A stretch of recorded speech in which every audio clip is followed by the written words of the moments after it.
अस्सलाम वालेकुम, मैं हूं शाहजेब खानजादा। क्या अपोजिशन जमातें 13 दिसंबर को लाहौर के जलसे में असेंबलियों से इस्तीफों का ऐलान करेंगी या मामला लॉन्ग मार्च तक जाएगा और इस्तीफों का मामला बाद में आएगा? अब से चंद घंटों बाद नवाज शरीफ, आसिफ जरदारी और मौलाना फजलुर रहमान अपोजिशन की तहरीक से मुताल्लिक अहम फैसले लेने वाले हैं। कल होने वाला पीडीएम का सरबराही इजलास अपोजिशन की सिमत का तयन करेगा, तो दूसरी तरफ लाहौर जलसे के लिए पंजाब का सियासी दर्जा हरारत बढ़ाया जा रहा है। नून लीग मुतहर्रिक हो गई है। लाहौर के मुख्तलिफ हलकों में रैलियां निकाली जा रही हैं। मरियम नवाज समेत नून लीग की लीडरशिप सड़कों पर है। लाहौर का जलसा कामयाब बनाने के लिए पूरा जोर लगाया जा रहा है। आज भी मरियम नवाज ने लाहौर में नून लीग की रैली से खिताब करते हुए कहा कि हुकूमत के दिन गिने जा चुके हैं। इमरान खान को घर भेजने की जिम्मेदारी लाहौर के पास आ गई है। कल कह रहा था कि लाहौर का जलसा मैं रोकूंगा नहीं, इसलिए कि उसको पता है लाहौर का जलसा रुकेगा नहीं। जाली हुकूमत के दिन अब गिने जा चुके हैं। इस जाली इमरान खान के जाने के दिन अब सिर्फ चंद रह गए हैं और इसको घर भेजने की आखिरी और फाइनल जिम्मेदारी मेरे शहर लाहौर पे आ गई है। और 13 दिसंबर को या आर या पार इंशाल्लाह। यानी अपोजिशन बज़ाहिर अपने मौक़िफ़ पर कायम है कि हर सूरत हुकूमत को घर भेजेंगे, लेकिन कैसे घर भेजेंगे ये सवाल अब तक बरकरार है, क्योंकि पार्लियामेंट में अपोजिशन की हुकूमत के खिलाफ तमाम कोशिशें नाकाम हुई हैं। और आज वज़ीर आज़म इमरान खान ने वाज़ेह किया कि जलसे से कोई फ़र्क नहीं पड़ेगा, हुकूमत भी चली जाए, एहतसाब पर समझौता नहीं करूँगा। अब अपोजिशन असेंबली से इस्तीफ़ों की बात कर रही है, लेकिन क्या इस्तीफ़ों पर आपस में इत्तफाक भी है? हमारे साथ मौजूद हैं नून लीग से एहसन इकबाल साहब, पाकिस्तान पीपल्स पार्टी से कमरुज़्ज़मा कायरा साहब, हुकूमत से हमारे साथ मौजूद होंगे शिबली फराज साहब। सबसे पहले एहसन इकबाल साहब, क्या आप लोग फैसला कर चुके हैं और चाहते हैं कि पूरी अपोजिशन 13 दिसंबर को के जलसे में मुस्ताफ़ी हो, और इसी पर आप कन्विंस करने की भी कोशिश करेंगे कल पीडीएम के इजलास में दूसरी जमातों को? शाहजेब, जो इस्तीफों का ऑप्शन है वो तो बिलाखिर पीडीएम की लीडरशिप कंसेंसस से फैसला करेगी, लेकिन मैं समझता हूं कि अगर पीडीएम की लीडरशिप किसी मौके पर इस्तीफे दिए तो आधे से ज्यादा मुख्तलिफ जगहों पर अरकान निकल जाएंगे। और ये कोई 10-12 नशिस्तें नहीं है कि आप बाई इलेक्शन करा लेंगे। पूरे मुल्क के अंदर मिनी जनरल इलेक्शन होगा। लिहाजा अब चॉइस ये होगी कि क्या आप एक ऐसा जनरल इलेक्शन कराना चाहते हैं जो मजीद एक बहरान को जन्म देगा, या अगर आपने उतनी बड़ी एक्सरसाइज करनी है तो फिर एक ऐसा गैर मुतनाज़े मुनसिफाना शफाफ इलेक्शन कराएं जिससे मुल्क इस गर्दाब से और इस बहरान से निकल सके। ये ऑप्शन नहीं है कि इतने बड़े लार्ज स्केल के ऊपर आप मुतनाज़े ज़िमनी इलेक्शन करा के मुल्क को एक नए बहरान में धकेल देंगे, चूंकि इलेक्शन कराना कोई मामूली काम नहीं है, यूनियन काउंसिल नहीं है, पूरा मुल्क खुल जाता है उसके अंदर। लिहाजा जब भी इतने बड़े स्केल पर इलेक्शन होगा वो मुतनाज़ा नहीं होगा, वो मुनसिफाना होगा, वो आम इंतखाब होगा, और फिर इस मुल्क के अंदर इस बहरान को खत्म करने के लिए नया इलेक्शन होगा। नहीं, पर वजीर आजम अपने मौक़िफ़ पर कायम है। वो नहीं कह रहे हैं आप लोगों से कि आप ना दें इस्तीफे, वो कह रहे हैं दे दें, मैं बाई इलेक्शन करा के दिखा दूंगा। अब आप इलेक्शन का कह रहे हैं कि नया इलेक्शन हो, ये हुकूमत गिरे, मगर खुद पीपल्स पार्टी ये बात कहती रही है कि जी इसी निज़ाम के तहत अगला इलेक्शन होगा, तो वो नहीं होगा एक ट्रांसपेरेंट इलेक्शन। तो एक और इलेक्शन अगर हो गया और अगर हुकूमत गिर जाती है तो उस इलेक्शन को आप कैसे मान लेंगे कि वो ट्रांसपेरेंट है? देखिए, जो नया इलेक्शन है उसके लिए हमें कुछ रिफॉर्म्स की जरूरत है, और सबसे ज्यादा ये कि जो इलेक्टोरल लॉज इस वक्त मौजूद हैं उनको इन लेटर एंड स्पिरिट इन्फोर्स करने की जरूरत है। मैं समझता हूं कि आज भी पाकिस्तान का इलेक्शन कमीशन दुनिया के नहायत खुद मुख्तार इलेक्शन कमीशंस में है। हमारे पास शायद कवानीन में इतना सुकम नहीं है। जिस चीज की हमें जमानत चाहिए वो ये है कि रियासती इदारे गैर जानिबदार हों। आप दुनिया सारी की कानून साजी कर लें, लेकिन अगर रियासती इदारे जानिबदारी करेंगे या मुदाखलत करेंगे तो कोई कानून उस धांधली को या उस मुदाखलत को नहीं रोक सकता।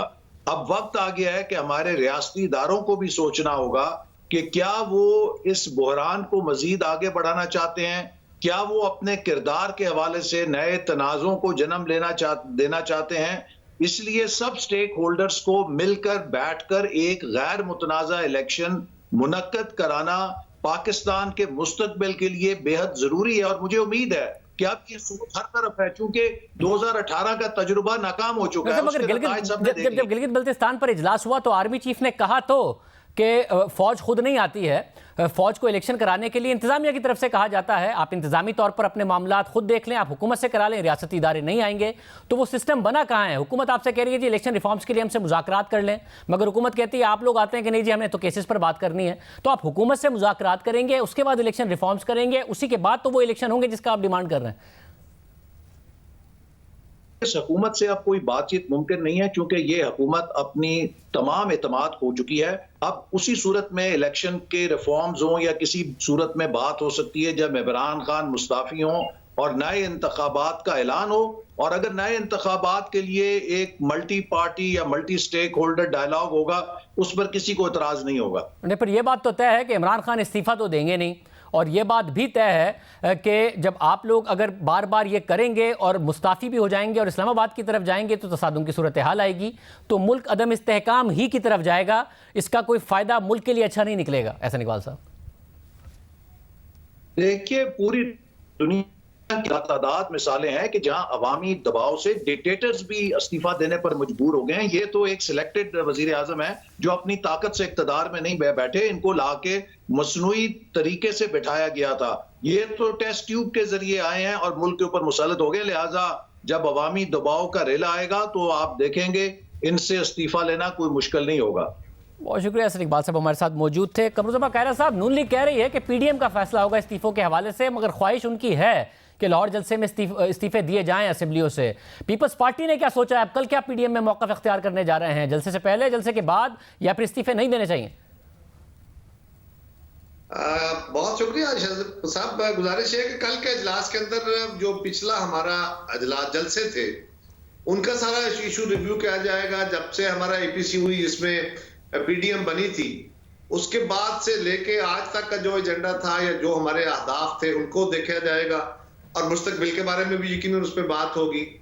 लेकिन हर जमात आजाद है, हर जमात मुकम्मल तौर पे अपनी राय देने में आजाद है, या अगर कोई जमात अपना मुतालबा अलग से करना चाहती है तो वो उस मामले में भी मुकम्मल तौर पे आजाद है। हम सब जमातों ने पीडीएम के प्लेटफॉर्म पे जो साइन की हुई यादाश्त है वो 26 पॉइंट्स है। उसमें जलसे हैं, जुलूस हैं, रैलियां हैं, मार्च है, उसमें असेंबलियों के अंदर एहतजाज है, उसमें असेंबलियों के अंदर अदम एतमाद की तहरीक है, और उसमें इस्तीफे हैं। इन सारे पॉइंट्स के साथ पीपल्स पार्टी मुकम्मल तौर पर खड़ी है। बाकी जमातें भी उनकी पाबंद हैं। उससे हटके मुस्लिम लीग या पीपल्स पार्टी या जेयूआई या कोई और जमात उससे हटके कोई अगर मुतालबा करती है या कोई बात करती है तो उसको रोका नहीं जा सकता, लेकिन बाकी जमातें उसकी पाबंद नहीं है। हाँ, अगर वो कोई एजेंडा लेके आते हैं।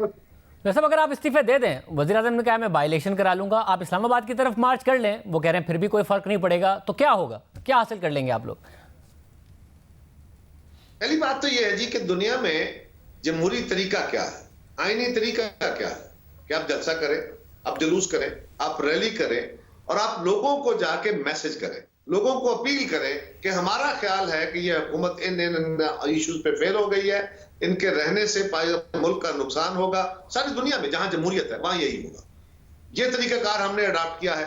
अब बात यह है कि मार्शल लॉ नहीं गए जलसों जुलूसों से, लेकिन उन मार्शल लॉ को आईनी अमल की तरफ जाने में उनको मजबूर होना पड़ा।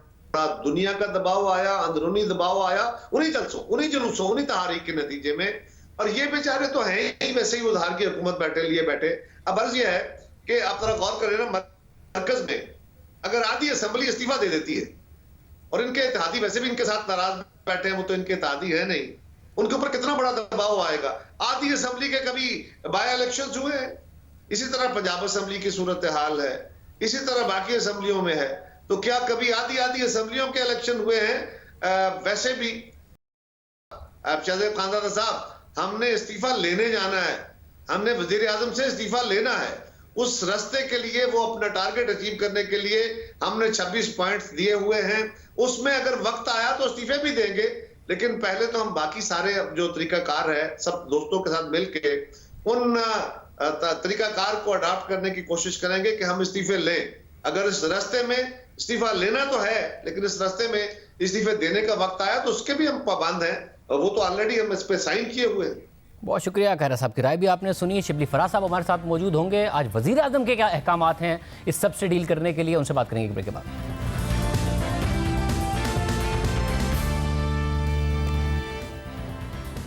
प्रोग्राम में दोबारा खुशामदीद नाज़रीन। वफाकी वज़ीर इत्तला शिबली फराज साहब हमारे साथ मौजूद हैं। शिबली साहब बहुत शुक्रिया। शिबली साहब इस्तीफे देने की बात भी कर रहे हैं, इस्लामाबाद मार्च की तरफ भी बात कर रही है अपोजिशन, और वो कह रहे हैं इस्तीफे दे दिए तो फिर हम घर नहीं बैठ जाएंगे। आप क्या करेंगे? बाई इलेक्शन कराएंगे, क्या करेंगे? इनसे बात करेंगे? नहीं, देखें, पहली बात तो ये है कि ये इस्तीफे तो दें। ये तो ये काम हम भी कर चुके हैं, इनको चाहिए कि वो भी करें, ठीक है, और करें, बेशक करें। ये उनका एक जमहूरी राइट है, ऐसे हम किसी को रोक नहीं सकते हैं। जिस तरह के हमें कोई नहीं रोक सकता था, हमने इस्तीफे दिए, ठीक है। वो आप कहेंगे कि जी हम थोड़े थे या ज्यादा थे, वो बात नहीं। ये पार्टीज इस पे मुत्तफिक ही नहीं होंगी। हर पार्टी का अपना एक एजेंडा है, हर पार्टी का अपना वो है। तो ये ब्लैकमेलिंग जो है ना, ये इसमें हम नहीं आएंगे। अगर ये ब्लैकमेलिंग के टैक्टिक्स हैं कि जी हम प्रेशर में ले आए, बिकॉज पहले अपने में इत्तेफाक करें। अभी तो 8 तारीख को ये कह रहे हैं कि ये फैसला करेंगे, उसमें हम देखते हैं कि कितने लोग इस्तीफा इनके देने पर राजी होते हैं। आपको क्या पता है कि इस्तीफा इतना आसान काम है, इलेक्शन लड़ना इतना आसान काम है। और मैं ये बिलफर्ज एक मफरूजे के तौर पर कहता हूँ, ये हुकूमत किसी भी वजह से आउट हो जाती है, ये दोबारा फिर सिस्टम क्या होगा? कौन इलेक्शन कराएगा? आया वो लोग इलेक्शन कराएंगे जो कि ये मुकर्रर करेंगे?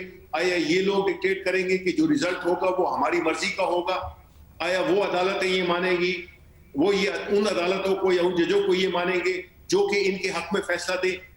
सब एक तो ये उम्मीद हो गई आपकी कि ये इस नतीजे पर ही नहीं पहुंचेंगे कि सारे इस्तीफा दें। उसके आसार भी ऐसे ही नजर आ रहे हैं कि अभी इनमें इत्तेफाक नहीं है इस बात का। मगर क्या आप इस बात का इंतजार करेंगे कि ये इत्तेफाक हो जाए, या आपकी कोई स्ट्रेटजी है, कोई हिकमत अमली है कि किसी एक को इंगेज करें, इनके इत्तेहाद को तोड़ें? देखिए, मैं आपको बताऊं कि नहीं, हमारी पॉलिटिकल कमेटी इन प्लेस है जो कि एट अ राइट टाइम वो इनसे एंगेजमेंट कर सकती है। ये टीम भी आइडेंटिफाइड है, वो ऑलरेडी वो है भी। मैं उनके नाम इस वक्त नहीं बता सकता, लेकिन वो टीम एग्जिस्ट करती है। सब मगर अगर एग्जिस्ट करती है तो अभी नहीं करने चाहिए आपको मुज़ाकरात, या आपको लगता है कि जी ये पहले इस्तीफे दे दें या फिर पहले इस्लामाबाद आ जाएं फिर करेंगे, अभी इंगेजमेंट करने की कोई ज़रूरत नहीं है? नहीं, देखें, मैं ये नहीं कह रहा, मैं ये कह रहा हूं कि देखें, हम इनको ब्लैकमेलिंग सिचुएशन में ये अपने अगर जलसे मनसूख करें, ये कोविड को और लोगों की जानों की हिफाजत का एक सबूत दें, तो उसके बाद फिर जाहिर है कि हम एक जमहूरी पार्टी हैं और हम जमहूरियत ही के अवाम का मैंडेट लेके आए हैं, तो हम बिल्कुल एंगेज करेंगे। लेकिन फर्स्ट हम ब्लैकमेलिंग सिचुएशन में किसी के साथ नेगोशिएशन नहीं करेंगे, बिकॉज हम समझते हैं हमारा जो इखलाकी जवाज है, हमारे पास इखलाकी कुव्वत है, पब्लिक का मैंडेट है। तो हम ऐसे लोग जो कि कानूनी तौर पे क्रिमिनल और एक्सकॉन्डर करार दिए गए हों, उनकी जो औलाद है वो हमें डिक्टेट करें। मुझे आप बताएं कि मरियम नवाज आया, she is elected. Maryam Nawaz का कोई पॉलिटिकल स्ट्रगल है? मरियम नवाज ने इस कौम की क्या खिदमत की है? जिस तरह इमरान खान ने तो सियासत में आने से पहले अस्पताल, यूनिवर्सिटियां बनाई थी। इनकी क्या कंट्रीब्यूशन है? यही कंट्रीब्यूशन है कि ये नवाज शरीफ की बेटी है, और नवाज शरीफ को आप देख लें कि वो कानूनी तौर पे, अखलाकी तौर पे ही इज एन एब्सकॉर्डर। ये हम नहीं कह रहे, ये अदालतें कह रही हैं। अब अगर ये मकसद है तो मतलब है फिर आप मुझे भी कहें कि मैं अहमद फराज का बेटा हूं, तो मुझे भी आप एक बहुत बड़ा शायर माने। मतलब नवाज शरीफ की बेटी तो हैं, मगर क्राउड पुलर भी हैं। वो बाहर निकलती हैं तो उनके लिए लोग निकलते हैं। आप भी 3-4 शेर कहिए, आपको भी शायर मान लेंगे। नहीं, आतिफ असलम को कल बुलाएं, इनसे बड़ा शो कर लेगा, मैं भी उधर मौजूद हूंगा। इसका मतलब ये है कि फिर हम आतिफ असलम को जो है तो उसमें ले आए, पॉलिटिक्स में ले आए। मगर आप पहले अपने जलसों की मिसालें देते कि जलसे हम बड़े करते हैं, अब ये अगर जलसे करें तो आतिफ असलम की मिसालें दे रहे हैं आप। पहले आप जलसों की मिसालें दिया करते थे अपनों की। नहीं, मैं ये कह रहा हूं कि आपने कहा ना कि वो क्राउड पुलर है, तो मैं ये कह रहा हूं कि क्राउड पुलर होना एक आपको लेजिटिमेसी देता है। मतलब लेजिटिमेसी की बात नहीं हो रही है, आपके हुकूमत को खतरे होने की बात हो रही है, और अपनी हुकूमत को खतरे से बचाना या किसी अदम इस्तेहकाम से बचाना, उसका मैं सवाल कर रहा हूं कि उसके लिए आपके पास क्या स्ट्रेटजी, क्या हिकमत अमली है?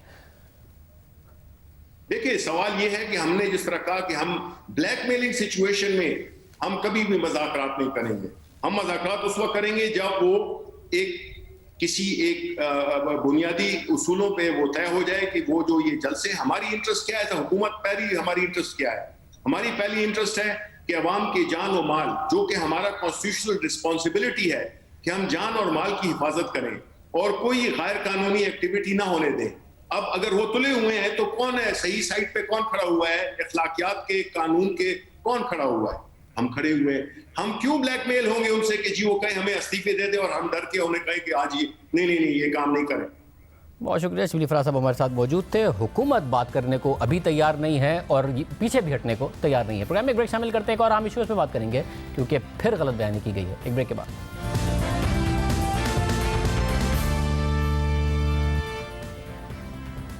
वज़ारत पेट्रोलियम की जानिब से अवाम से और वज़ीर आज़म से गलत बयानी का सिलसिला जारी है। पहले अपनी गलती से इनकार करते हैं, फिर गलती मानकर जिम्मेदारी किसी और पर डाल देते हैं, फिर हम हक़ाइक़ सामने लाएं तो फिर अपनी बात से मुकर जाते हैं। हम पर ज़ाती हमले शुरू कर दिए जाते हैं। मज़ीद हक़ाइक़ आपके सामने रखते हैं। हमने आपको बताया था कि गर्मियों में सर्दियों में डिलीवरी के लिए सस्ती गैस दस्तियाब थी। जब गर्मियों में $2.5 से $3 की LNG मिल रही थी तो उस वक्त सर्दियों में डिलीवरी के लिए गैस $4 से $5 में दस्तियाब थी। मगर वज़ारत पेट्रोलियम इस बात से इनकार करती रही, फिर मान गई, फिर मानकर फिर मुकर गई। पहले देखिए कि इनकार कैसे करते रहे। ये जान के इस चीज़ को बार बार उठाया जा रहा है कि जी पता नहीं हमने क्या गलत काम कर दिया कि सर्दियों का भी माल हमें गर्मियों में ख़रीद लेना चाहिए था। अच्छा भाई, ख़रीद लेते तो कीमत तो वही होनी थी, उससे फ़र्क क्या पड़ना था? जुलाई में आपको तकरीबन $4.20 पर MMBTU के कॉन्ट्रैक्ट मिल रहे थे, जो आप अगस्त में भी, नवंबर, दिसंबर, जनवरी के लिए ऑर्डर कर सकते थे। मैं ग्राफ में भी आवाम को दिखा दूं कि ये अवेलेबल थी। आप लोगों ने वक्त पे नहीं ऑर्डर किए। आपने अगस्त की अगस्त में, सितंबर की सितंबर में, नवंबर और दिसंबर की अब जाके आपने जब ऑर्डर किए तो आपको 16 और 7% पर जाके मिल रहे हैं, $7-8 पर जाकर मिल रहे हैं, जिससे एक्सचेकर का जो नुकसान हो रहा है वो तकरीबन $200 मिलियन का हो रहा है। ये 35 से 36 अरब रुपए का नुकसान है। नहीं शाहजेब साहब, नहीं, ये एक्यूरेट स्टेटमेंट, माजरत के साथ ये एक्यूरेट स्टेटमेंट नहीं है। उसकी बुनियादी वजह यह है कि गर्मियों में बैनुल-अक़वामी दुनिया में जो LNG की कीमत होती है वो गिरती है। स्पॉट कार्गो का मतलब ही स्पॉट होता है, आप उस वक्त इस्तेमाल कर रहे होते हैं। सर्दियों में बैनुल-अक़वामी दुनिया में LNG की ज़रूरत ज़्यादा होती है क्योंकि हीटिंग के लिए पूरी दुनिया में नॉर्दर्न हेमिस्फीयर में, शुमाली हेमिस्फीयर में इस्तेमाल होता है, इसलिए उसकी कीमत चढ़ती है। एक स्पॉट को आप इस्तेमाल नहीं कर सकते हैं कि जी आपने इस पे उमर अयूब साहब, मैं फ्यूचर के बता रहा हूँ कि फ्यूचर के कॉन्ट्रैक्ट जैसे आपने जुलाई में ऑर्डर किया है अगस्त के लिए, आप 1 महीने और 2 महीने बाद के लिए ऑर्डर करते रहे हैं। उस तरीके से जुलाई और अगस्त में आपको आगे के कॉन्ट्रैक्ट उस वक्त अगर आप ऑर्डर कर लेते, क्योंकि आपको डिमांड पता थी तो सस्ते मिल रहे थे, $200 मिलियन बच जाते। नहीं, ये बात नहीं है। उसकी एक टाइम लिमिट भी होती है और दूसरी बात यह है कि हमारे पास एक टर्म कॉन्ट्रैक्ट्स हैं, स्पॉट कॉन्ट्रैक्ट्स हम लोग लेते हैं, तकरीबन डिले के साथ हमारा वो कार्गो आता होता है। और मगर फिर नदीम बाबर साहब मान गए। JKM फ्यूचर्स इसे कहते हैं जी। ये है कि अगर मैंने जून में दिसंबर की डिलीवरी मांगी होती तो क्या प्राइस होती, अगर मैंने अगस्त में मांगी होती तो क्या होती, और जब मैंने अक्टूबर में मांगी तो क्या थी। ये आप चार्ट देख लें, कितना फ्लैट चार्ट है। मैंने अगस्त में अगर मांगी होती, अगस्त में दिसंबर के फ्यूचर्स $5.4 शो कर रहे हैं, और अक्टूबर 2 को जब ये टेंडर किया गया दिसंबर का तो 5.5 शो कर रहे हैं।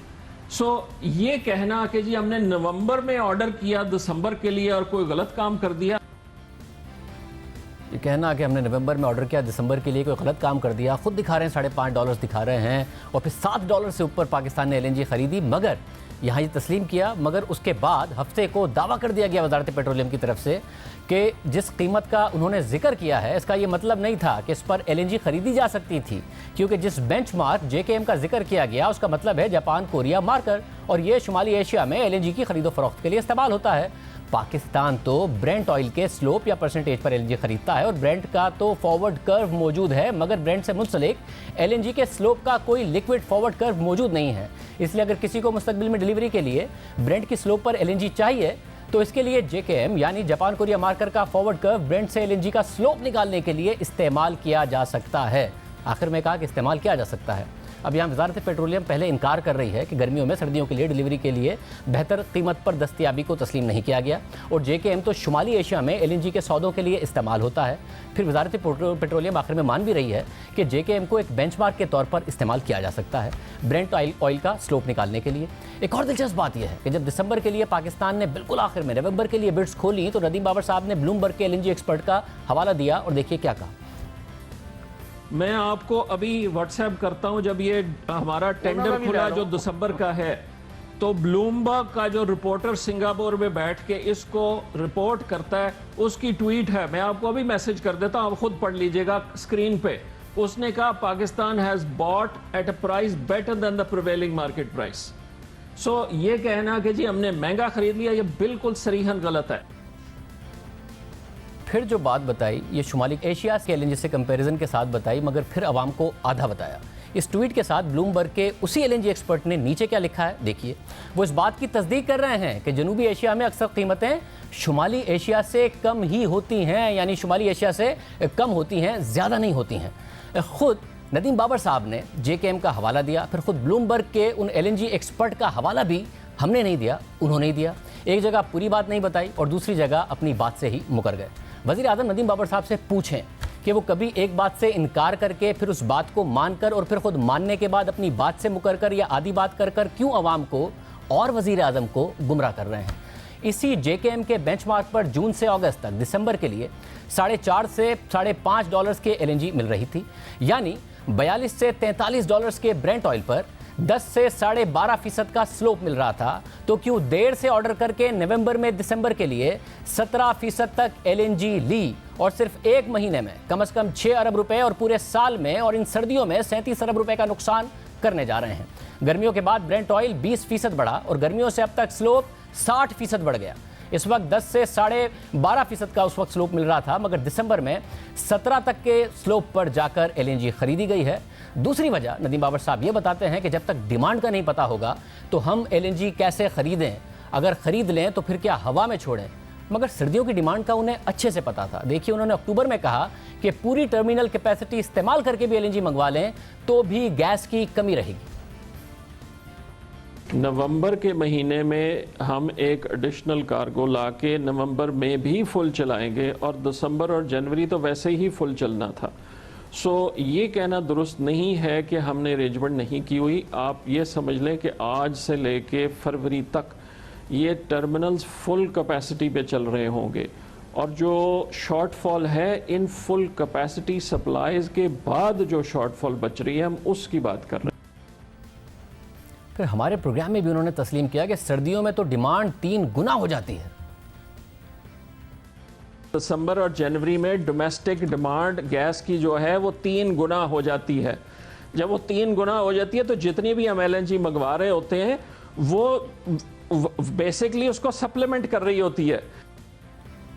यानी वो जो बार बार कहते हैं कि जब तक डिमांड का नहीं पता होगा तो LNG कैसे मंगवा लें, वो तो सर्दियों में मसला ही नहीं था, उन्हें खुद बेहतर पता था। मगर देखिए गुज़िश्ता बरस दिसंबर के लिए अगस्त में इश्तिहार देकर सितंबर में LNG का टेंडर खोल दिया गया था। दिसंबर तक की LNG खरीद ली गई थी, मगर इस साल दिसंबर के लिए अक्टूबर में इश्तिहार देकर नवंबर में टेंडर खोला गया। 2 महीने ज़ाया किए गए, वो भी एक महीने में 6 कार्गोज़ के लिए। वज़ीर आज़म नदीम बाबर साहब से पूछें कि सर्दियों से गैस की शदीद कमी का पता होने के बावजूद पाकिस्तान इतनी बड़ी डिमांड लेकर क्यों अचानक मार्केट में गया जब पता था कि सर्दियों में इतनी कमी होगी, और क्यों पाकिस्तान अक्टूबर से फरवरी तक 19 कार्गोज़ के टेंडर करके बड़ी बड़ी स्पॉट खरीदारों को पीछे छोड़ रहा है। वज़ीर आज़म पूछें कि ये पता होने के बावजूद कि सर्दियों में गैस की शदीद किल्लत होगी, ये पता होने के बावजूद कि कीमतें तेज़ी से बढ़ रही हैं, अगस्त और सितंबर में ये तजर्बा होने के बावजूद कि देर से ख़रीदने से बहुत महंगी कीमतें मिल रही हैं, अगर बिल्कुल आखिर में इतनी बड़ी डिमांड लेकर जाएंगे तो अरबों का नुकसान नहीं होगा तो क्या होगा। वो खुद कह रहे थे कि सर्दियों में डिमांड बहुत ज़्यादा होगी, खुद कह रहे थे कि सर्दियों में कीमतें बहुत बढ़ जाती हैं, मगर फिर भी आखिरी वक्त तक LNG नहीं खरीदी गई। अब खुद मुलाहिजा कीजिए, आपको पाकिस्तान LNG की वेबसाइट दिखाते हैं। नवंबर के लिए इश्तिहार दिया सितंबर में और बिड्स खोली अक्टूबर में जाकर, क्योंकि एक महीने का टाइम खुद पेट्रोलियम मिनिस्ट्री के बकौल पेपरा रूल्स के लिए दरकार है। तो पहले इश्तिहार देकर पहले बिड्स क्यों नहीं खोली, सबक नहीं सीखा गया। दिसंबर के लिए इश्तिहार दिया अक्टूबर में और बिड्स खोली नवंबर में, सिर्फ एक महीने पहले, और 17% का रेट मिला। फिर अभी तक जनवरी की बिड्स नहीं खुली हैं, अभी तक नहीं खुली हैं। सब पता होने के बावजूद भी जनवरी का इश्तिहार दिया नवंबर में जाकर, और अभी बिड्स खुलेंगी 10 दिसंबर को, और फिर फरवरी का इश्तिहार दिया 28 नवंबर को, और बिड्स खुलेंगी 28 दिसंबर को। यहाँ तो ये भी नहीं कह सकते कि डिमांड पता होगी तो ऑर्डर करेंगे, क्योंकि डिमांड पता थी। खुद बार बार कह रहे थे कि फरवरी तक पूरी कैपेसिटी पर भी टर्मिनल चलाएं, तब भी एलएनजी मंगवाने के बावजूद गैस की कमी होगी। खुद बार बार कह रहे थे कि जितनी भी एलएनजी मंगवा लें, मगर सर्दियों में डोमेस्टिक डिमांड इतनी होगी कि बिजली पैदा करने के लिए फर्नेस ऑयल फिर भी इस्तेमाल करना पड़ेगा। पिछले साल के टेंडर्स देख लें कि अगस्त में दिसंबर के लिए इश्तिहार देकर सितंबर में बिड्स खोलकर बेहतर रेट ले लिए गए थे। मगर यहाँ पर भी एक दिलचस्प बात है, और वो दिलचस्प बात यह है कि वैसे पेट्रोलियम मिनिस्ट्री बार बार स्लोप की बात करती है, ब्रेंट की परसेंटेज की बात करती है, मगर जब हमने पिछले साल की मिसाल दी और बताया कि जल्दी टेंडर करने से दिसंबर के लिए 10.8% का रेट मिल गया था, इस साल अगर देर करके भी जल्दी टेंडर करते तो 11 से 12.5% पर मिल जाता, जो $42 की ब्रेंट एवरेज पर $5 से लेकर $5.5 होता, ना कि $60 से ऊपर होता। तो इसके जवाब में पेट्रोलियम मिनिस्ट्री ने अपने ही पिछले साल के टेंडर के बारे में ट्वीट कर दिया, और इस दफ़ा परसेंटेज में नहीं बल्कि डॉलर्स में कीमत बताकर कहा कि पिछले साल भी अगस्त में जल्दी टेंडर करने पर $6.68 की ही कीमत मिली थी। अब ये पेट्रोलियम मिनिस्ट्री ने क्यों किया, इसकी वजह और वो ये है कि गुज़िश्ता बरस तेल की कीमत $62 की थी और इस साल $42 की रही है। इसलिए इस दफ़ा स्लोप के बजाय उन्होंने डॉलर्स में नंबर बताने पर इक्तिफा किया, ताकि अपने ही पिछले साल के टेंडर के मुकाबले में इस साल के टेंडर को बेहतर दिखा सकें। हालांकि $42 की तेल की कीमत पर 11 से 12.5% की कीमतें ज़रा पहले ख़रीदने पर मौजूद थीं, जो दुनिया भर में ख़रीदी भी गई। 25 सितंबर को रॉयटर्स ने बताया कि कैसे भारतीय कंपनीज़ ने $4.7 से $4.8 में नवंबर की डिलीवरी के लिए एलएनजी खरीद ली, मगर हुकूमत पाकिस्तान वक्त ज़ाया करती रही और भारत से 3 हफ्ते बाद टेंडर खोले तो 14.2% यानी $6 से ऊपर एलएनजी मिली। फिर पाकिस्तान के अरबों रुपए ज़ाया कर दिए गए। फिर 9 अक्टूबर 2020 को खबर छपी कि नवंबर की डिलीवरी के लिए कीमतें पिछले हफ्ते से मजीद बढ़कर $5.5 हो गई हैं और दिसंबर की $5.7 हो गई हैं, मगर दिसंबर के टेंडर्स भी वक्त पर नहीं किए गए। जुलाई में जब कीमतें $3 से कम थी तो पाकिस्तान 4 से $4.5 के लिए फॉरवर्ड कॉन्ट्रैक्ट में दिसंबर के लिए गैस खरीद सकता था, मगर नहीं खरीदी। मगर अफसोस की बात यह है कि अगस्त, सितंबर, अक्टूबर, नवंबर में बार बार मौका ज़ाया किया गया, कीमतें ऊपर जा रही थी, हुकूमत को डिमांड पता थी, मगर वक्त ज़ाया किया गया और फिर अरबों रुपए ज़ाया हुए। मगर वज़ीर आज़म तहकीकात कराएं कि अरबों रुपए हुकूमत पाकिस्तान के और पाकिस्तान के अवाम के ज़ाया हुए, मगर फ़ायदा किसका हुआ, ये नदीम बाबर साहब से पूछें। प्रोग्राम में ब्रेक शामिल करते हैं।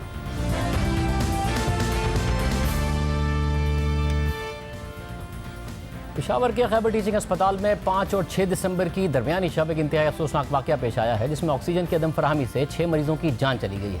अहम बात यह है कि यह वाक़या इस वक्त में पेश आया है जब मुल्क में कोरोना की दूसरी लहर शिद्दत पकड़ रही है। तमाम अस्पताल हाई अलर्ट पर हैं, हेल्थ सिस्टम को ख़ास हुकूमती तवज्जो हासिल है, मगर इस सब के बावजूद ये गफलत सामने आई है। वाक़े की इब्तिदाई तहकीकाती रिपोर्ट में भी हैरानकुन तफसीलात सामने आई हैं। अस्पताल की अपनी बोर्ड ऑफ गवर्नर्स की तहकीकाती रिपोर्ट के मुताबिक ये वाक़या अस्पताल के ऑक्सीजन प्लांट सिस्टम की नाकामी के बाइस पेश आया। ऑक्सीजन टैंक में मुस्तकिल तौर पर गुंजाइश से कम ऑक्सीजन भरी जाती रही, जिसका ना नोटिस लिया गया ना उसे चेक किया गया। अस्पताल में ऑक्सीजन के स्टोरेज और सप्लाई सिस्टम का कोई बैकअप भी मौजूद नहीं है। ऑक्सीजन प्लांट पर काम करने वाले अमले को मजीद ट्रेनिंग की ज़रूरत है। बोर्ड ऑफ गवर्नर्स की रिपोर्ट में वाक़े से मुताल्लिक बताया गया है कि जब ये वाक़या पेश आया उस वक्त अस्पताल के आइसोलेशन वार्ड में 90 मरीज़ ज़ेर इलाज थे। जब ऑक्सीजन की कमी का मसला सामने आया तो इंतज़ामिया ने 13 मरीज़ों को एक्सीडेंट एंड एमरजेंसी डिपार्टमेंट में मुंतकिल कर दिया, जहां महदूद बैकअप सप्लाई मौजूद थी, जबकि बाकी मरीजों को सिलेंडर के ज़रिए ऑक्सीजन फराहम की गई। वाक़े के वक्त अस्पताल के सप्लाई चेन स्टोर में महदूद मिकदार में ऑक्सीजन फ्लो मीटर्स मौजूद थे, जिसकी वजह से आइसोलेशन वार्ड के 6 मरीज़ इंतकाल कर गए। खैबर पख्तूनख्वा के वज़ीर सेहत तैमूर सलीम झगड़ा वाक़े की इब्तिदाई रिपोर्ट पर बात करते हुए उन्होंने तस्लीम किया कि सूबे का हेल्थ सिस्टम परफेक्ट नहीं। जो रिपोर्ट क्लियरली पॉइंट आउट करता है वो स्ट्रक्चरल फ्लॉज है स्टाफ के ट्रेनिंग के वगैरह, जिनकी वजह से शायद जो पिकअप होके एक्शन या इमरजेंसी रिस्पांस होना चाहिए था वो इंसिडेंट से पहले नहीं। जो एक क्लियर फेलियर हुआ है वो ये हुआ है कि जैसे ऑक्सीजन लेवल्स नीचे जा रहे थे पॉइंट आउट नहीं हुआ, किसी हद तक डिलीवर कर रहा है। कभी भी ना मैंने, ना कामरान ने, ना चीफ मिनिस्टर साहब ने ये कहा है कि हेल्थ सिस्टम परफेक्ट है। परफेक्ट नहीं है, इम्प्रूव हुआ है और बहुत इम्प्रूवमेंट की कोशिश करनी है। प्रोग्राम एक ब्रेक शामिल करते हैं।